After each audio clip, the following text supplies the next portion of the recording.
ಒಮ್ಮೆ ಒಬ್ಬ ರಸ್ತೆನಲ್ಲಿ ನಡ್ಕೊಂಡು ಹೋಗ್ತಾ ಇರ್ತಾನೆ.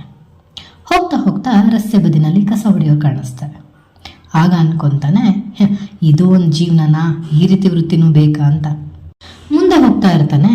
ರೈತ ಬೆಳೆ ಬೆಳೀತಾ ಇರ್ತಾನೆ. ಅಬ್ಬಾ, ಈ ಬಿಸಿಲಲ್ಲಿ ನಿಂತ್ಕೊಂಡು ಬೆಳೆ ಬೆಳೆಯೋದು, ಇಷ್ಟೊಂದೆಲ್ಲ ಕಷ್ಟಪಡುವಂಥ ವೃತ್ತಿ ಬೇಕಾ?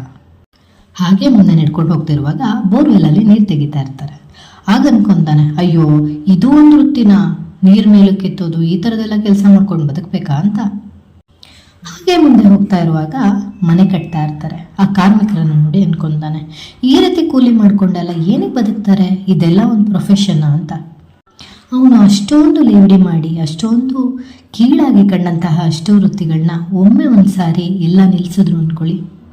ರೈತ ಬೆಳೆದ್ರೇ ಹೊಟ್ಟೆಗೆ ಅನ್ನ ತಿನ್ನೋಕ್ಕಾಗೋದು, ರಸ್ತೆ ಶುಚಿಯಾಗಿದ್ರೇ ನಾವು ನೆಮ್ಮದಿಯಾಗಿ ಓಡಾಡೋಕ್ಕಾಗೋದು, ಕುಡಿಯೋ ನೀರು, ಉಸಿರಾಡೋ ಗಾಳಿ ಎಲ್ಲನೂ ಶುದ್ಧವಾಗಿದ್ರೇ ಒಬ್ಬ ಮನುಷ್ಯ ಬದುಕೋದಕ್ಕಾಗೋದು. ಯಾವ ವೃತ್ತಿನೂ ಕಡಿಮೆ ಅಲ್ಲ, ಯಾವ ವೃತ್ತಿನೂ ಹೆಚ್ಚು ಅಲ್ಲ. ನಿಮಗೆ ನಿಮ್ಮ ವೃತ್ತಿಪರ ಏನು ಮಾಡಬೇಕು ಅದನ್ನು ಮಾಡಿ, ನಿಮ್ಮ ಧ್ಯೇಯ ಏನಿರುತ್ತೆ ಅದನ್ನು ಅಚೀವ್ ಮಾಡಿ. ಬಟ್ ಇನ್ನೊಬ್ಬರನ್ನ ಖಂಡಮ್ ಮಾಡೋದು, ಇನ್ನೊಂದು ವೃತ್ತಿಯನ್ನು ಕೆಳಗಿಟ್ಟು ನೋಡೋದು ಸರಿಯಲ್ಲ. ಮನುಷ್ಯನ ಜೀವನಕ್ಕೆ ಅತಿ ಚಿಕ್ಕ ಚಿಕ್ಕ ಕೆಲಸಗಳು ತುಂಬಾ ಮ್ಯಾಟರ್ ಆಗುತ್ತೆ.